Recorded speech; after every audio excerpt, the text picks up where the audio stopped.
नमस्ते दोस्तों, गीता की धार्मिक कहानियों में आपका स्वागत है। आज हम बताते हैं बर्बरीक कौन थे।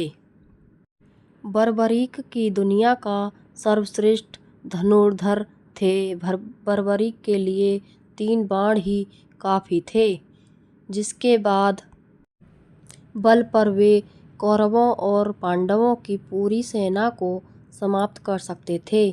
बर्बरीक भीम के पुत्र घटोत्कच के पुत्र थे। बर्बरीक को आरंभ से ही धनुर्विद्या में रुचि थी। बर्बरीक को भगवान शिव ने वरदान दिया था कि वह अपने 3 बाणों से तीनों लोकों को जीत सकते हैं। भगवान शिव ने उन्हें वरदान के साथ 3 अमोघ बाण भी दिए। जब महाभारत का युद्ध आरंभ हुआ तो भगवान श्री कृष्ण इस बात को जानते थे। महाभारत के युद्ध को लेकर भगवान श्री कृष्ण को यह भय सताने लगा कि अगर बर्बरीक युद्ध में शामिल हुआ और कौरवों की तरफ से यदि युद्ध किया तो पांडवों की हार सुनिश्चित है। बर्बरीक को हारे का सहारा कहा जाता है।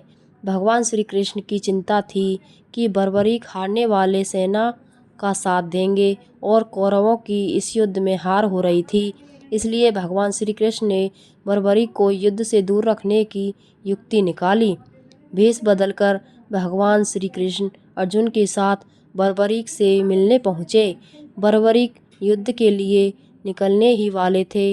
बर्बरीक के तरकश में 3 ही बाण देखकर ब्राह्मण का भेष बदले भगवान श्री कृष्ण ने उनका मजाक उड़ाते हुए चुनौती दी। अगर श्रेष्ठ धनुर्धर हैं तो सामने खड़े पीपल के पेड़ के सारे पत्तों को एक ही तीर से छेद दो तो मैं मान जाऊंगा। बर्बरीक ने आज्ञा लेकर तीर को पीपल की पेड़ की ओर छोड़ दिया। जब तीर एक एक कर सारे पत्तों को छेदता जा रहा था, उसी दौरान एक पत्ता टूटकर नीचे गिर पड़ा। भगवान श्री कृष्ण ने उस पत्ते पर यह सोचकर पैर रखकर उसे छुपा लिया कि यह पत्ता छेद होने से बच जाएगा, लेकिन सभी पत्तों को छेदता हुआ वह तीर भगवान श्री कृष्ण पास आकर रुक गया। तब बर्बरीक ने कहा कि प्रभु, आपके पैर के नीचे एक पत्ता दबा है, कृपया अपना पैर हटा लीजिए, क्योंकि मैंने तीर को सिर्फ पत्तों को छेदने की आज्ञा दे रखी है, आपके पैर को नहीं। जब भगवान श्री कृष्ण को यकीन हो गया कि बर्बरीक जिस तरफ से भी लड़ेंगे दूसरे पक्ष की हार तय है, इस पर उन्होंने पूछा कि बर्बरीक किसकी तरफ से युद्ध करोगे, तो बर्बरीक ने उत्तर दिया कि अपनी माँ को वचन दे चुके हैं कि जो पक्ष हारेगा वो उसी की तरफ से युद्ध लड़ेंगे। भगवान श्री कृष्ण दोबारा ब्राह्मण के भेष में बर्बरीक के पास पहुँचे और दान में सिर मांग लिया। बर्बरीक महान धनुर्धर होने के साथ बात के भी धनी थे और वचन के पक्के थे।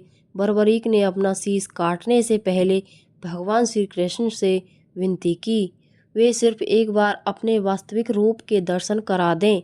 भगवान श्री कृष्ण ने विनती स्वीकार कर ली और अन्य कोई इच्छा बतलाने को कहा। तब बर्बरीक बोले कि वे कटे सिर के साथ ही पूरा युद्ध देखने की इच्छा है। भगवान श्री कृष्ण ने उनकी इच्छा को पूर्ण किया और बर्बरीक का सिर समीप ही एक पहाड़ी जिसे खाटू कहा जाता था वहां स्थापित कर दिया। यहीं से बर्बरीक ने पूरे युद्ध को देखा। इसके बाद भगवान श्री कृष्ण ने बर्बरीक को एक वरदान दिया कि कलयुग में लोग उसे कृष्ण के अवतार की तरह पूजेंगे। आज इस स्थान को खाटू मंदिर के नाम से जाना जाता है, जहां पर बर्बरीक की खाटू श्याम के रूप में पूजा की जाती है। वीडियो अच्छी लगी हो तो लाइक करना, शेयर करना, सब्सक्राइब करना, मेरे चैनल पर बने रहना। धन्यवाद।